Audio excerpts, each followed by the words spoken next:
Halo semuanya, perkenalkan nama aku Kalista Dava Aurelia dengan 3 digit NIM terakhir aku 116. Kali ini aku ingin membahas materi tentang proyek Python.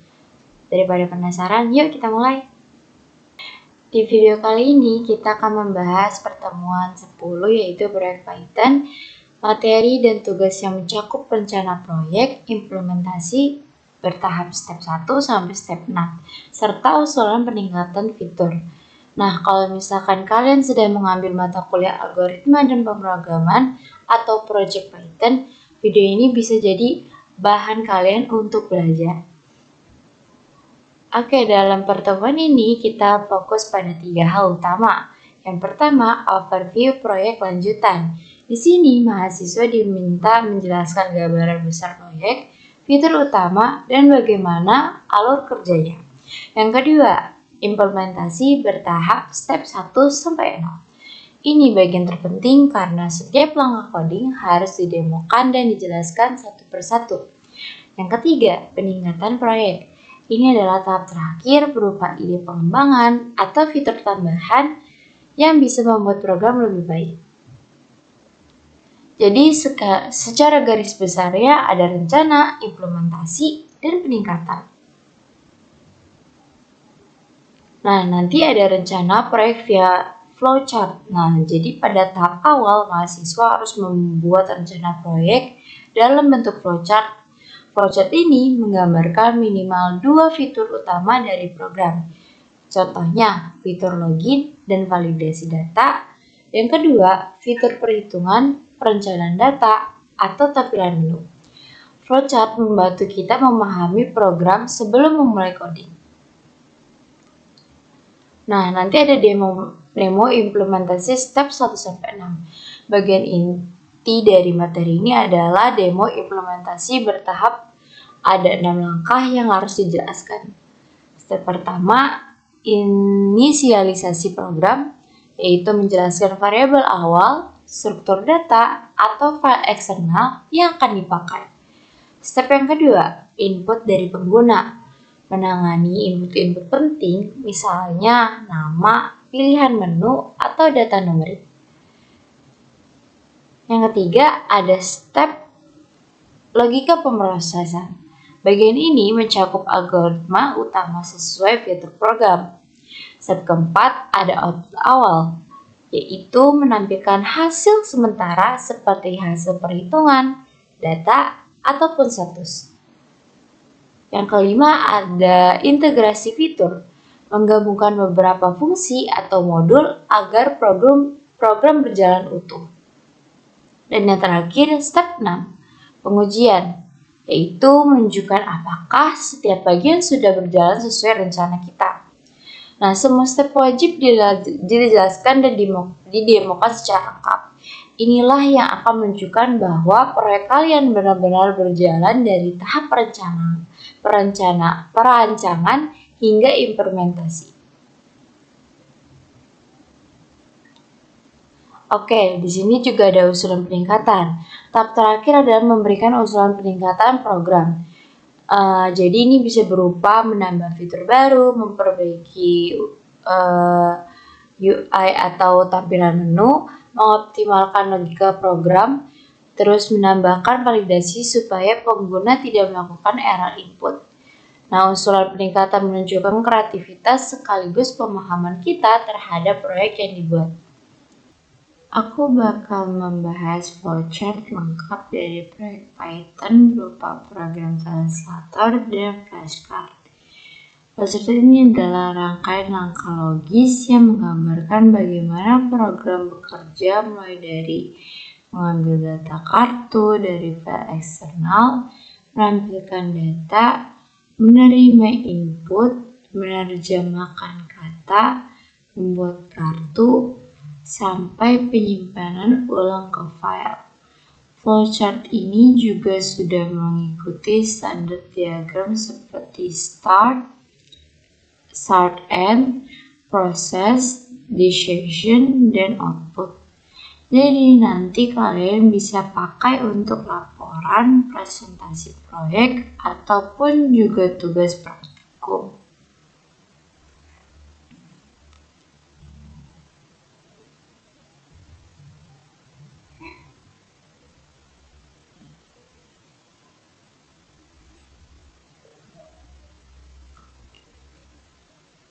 Nah, di sini aku udah punya flowchartnya.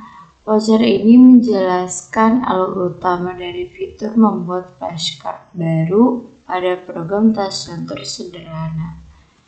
Nah, di sini alurnya program dimulai, terus program membaca list kartu yang sudah ada di file eksternal, terus nanti menampilkan list tersebut ke layar, terus menerima inputan user berupa satu kata dalam bahasa Inggris. Lalu program menerjemahkan kata dalam bahasa Inggris ke bahasa Indonesia, membuat kartu baru, terus bertanya apakah ingin menambah kartu lagi, terus menyimpan perubahan ke file, terus program selesai. Ini sangat mirip dengan aplikasi flashcard learning sederhana.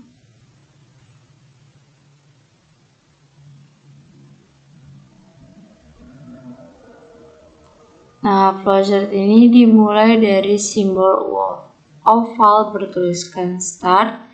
Simbol ini berarti program siap dijalankan namun belum melakukan proses apapun. Biasanya di tahap ini dalam kode Python kita mempersiapkan import modul yang dibutuhkan, variabel list, pengecekan file. Walaupun tidak terlihat di flowchart, start adalah titik awal semua logika. Nah, yang kedua mendapatkan list kartu dari file eksternal. Untuk pertama adalah proses. Di sini program akan membuka file eksternal, misalnya flash_cards.txt, membaca baris per baris, memisahkan kata Inggris dan terjemahan, terus menyimpannya ke dalam list atau dictionary. Nah, kenapa ini penting? Karena setiap kartu yang pernah dibuat sebelumnya harus muncul lagi saat program berjalan. Kalau tidak ada sistem ini, maka data akan hilang setiap program dimatikan.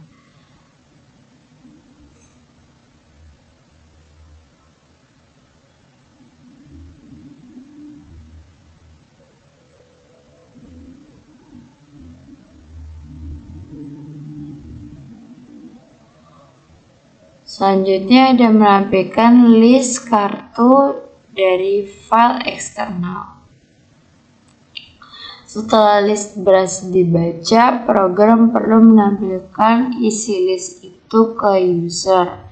Tujuannya ini user bisa melihat kartu mana yang sudah ada, terus menghindari juga duplikasi kata, dan membantu user memastikan data tersimpan. Nah, biasanya tuh tampilannya bakal seperti daftar kartu saat ini. Kayak yang pertama good berarti baik, terus yang kedua bad berarti buruk, dan kalau yang ketiga misalkan world berarti artinya dunia. Flowchart menunjukkan ini dengan blok proses atau output. Habis itu ada menerima inputan user berupa satu kata dalam bahasa Inggris. Di blok ini program meminta user memasukkan kata yang ingin diterjemahkan. Misalkan nanti aku bakal masukin data, masukkan kata Inggris itu berarti world. Nah, tapi ini penting karena user lah yang menentukan kartu apa yang ingin dibuat. Flowchart menggambarkannya sebagai input proses. Selanjutnya di sini ada program menerjemahkan kata dalam bahasa Inggris ke dalam bahasa Indonesia. Bagian ini menjelaskan bahwa program akan mengambil input tadi lalu mencarinya. Secara manual itu ada di dictionary bawaan, terus atau melalui file referensi, ataupun juga melalui library translator. Nah, kalau misalkan manual itu nanti kita bakal di Python-nya sendiri bakal ketik buka kurung pakai 2 tanda kutip, nanti world terus sama dengan dunia begitu.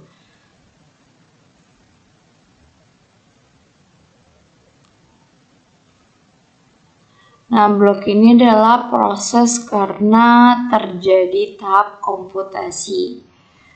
Terus ada membuat kartu baru. Setelah diterjemahkan, program menggabungkan kata Inggris terus sama artinya Indonesia. Jadi menjadi satu kartu utuh. Misalnya tadi aku udah kasih contoh world, berarti artinya dunia. Nah, ini siap disimpan dalam file atau list. Flowchart menggambarkan ini sebagai blok proses.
Nah, kalau udah membuat kartu baru, nanti kita tuh disuruh milih atau di session ingin menyimpan kartu apa enggak.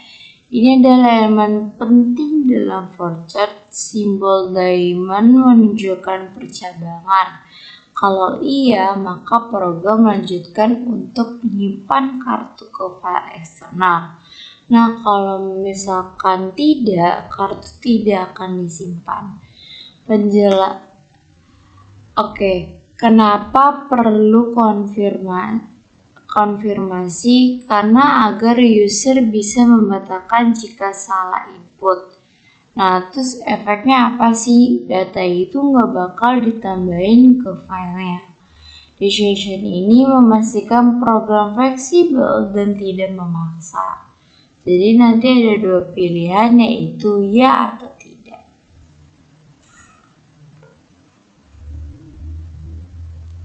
Nah, misalkan kalau kalian ingin menyimpan kartu dan jawabannya iya, berarti ini adalah proses append data ke file eksternal. Nanti flowchart menunjukkan alur yes menuju ke blok ini, lalu kembali ke jalur utama. Jadi misalkan dari ingin menyimpan kartu, iya berarti bakal lanjut ke sini, menambahkan kartu ke daftar file eksternal. Nah, kalau misalkan nanti ada pertanyaan lagi nih yang di sini ingin menambahkan kartu yang ingin menambahkan kata yang akan ditranslate. Terus ini tuh percabangan kedua. Jika user mulia, maka program akan kembali ke langkah input kata dan menerjemahkannya lagi. Nah, jika tidak, maka lanjut ke keputusan akhir. Ini adalah loop yang memungkinkan program menambah banyak kartu tanpa restart.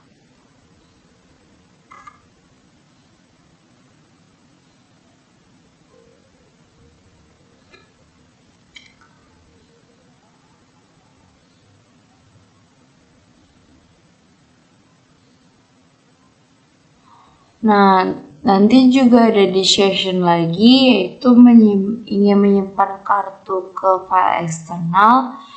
Kalau misalkan kita pilih iya, program menyimpan semua perubahan.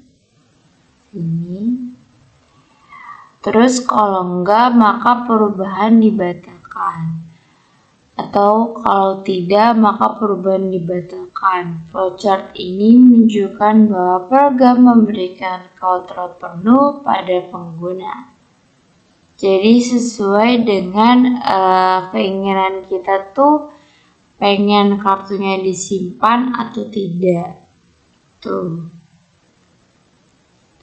Nah, yang terakhir ada end atau selesai, itu simbol oval menandakan program berhenti, semua proses bakal selesai.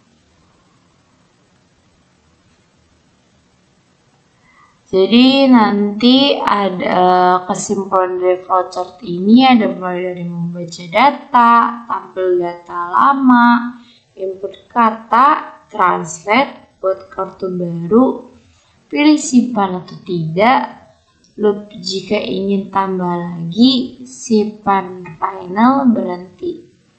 Nah, flowchart ini sangat rapi dan sudah memenuhi standar akademiknya. Nah, aku ingin menjelaskan penjelasan program Add Flashcard.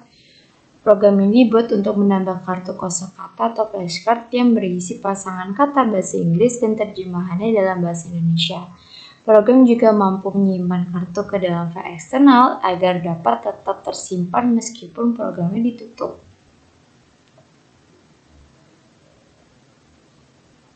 Oke, aku mulai dari import library dulu. Di sini ada import Ascencio.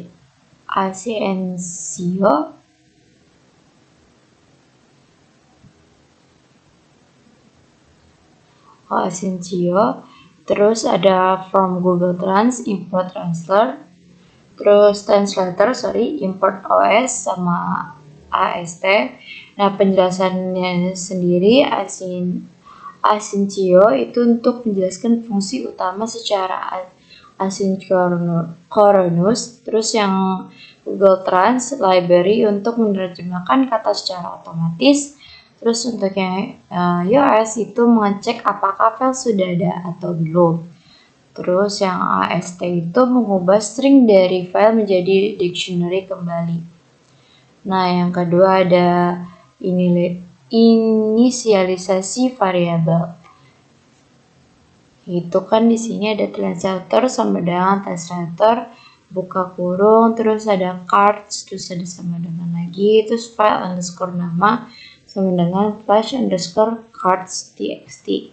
Nah, translator ini itu objek translator Google, terus cardnya nanti lihat list kosong untuk menampung sebuah kartu kosakata yang tadi kita udah buat di flowchart. Misalkan ada word berarti dunia, terus kalau misalkan contohnya buku artinya book, nanti bakal ditambahin ke situ.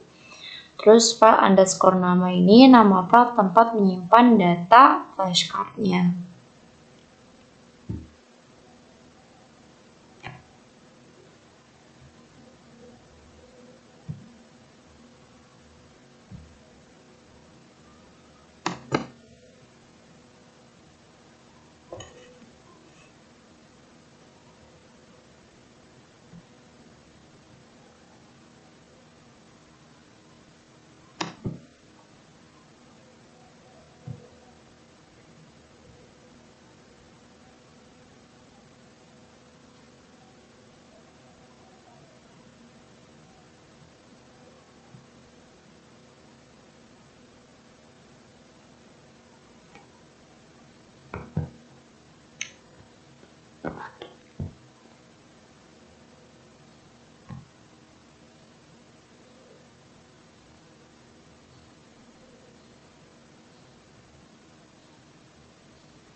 Nah, ini program yang sudah aku buat dan nah ini program yang udah aku iniin. Nah, ini program yang ACNC dev translate underscore word. Pokoknya di sini ntar printnya itu gagal menerjemahkan terus menggunakan kata asli sebagai terjemahan. Itu nanti yang keluar atau outputnya. Seperti itu. Oke, sekian video kali ini. Semoga bisa bermanfaat bagi kalian semua. Dadah!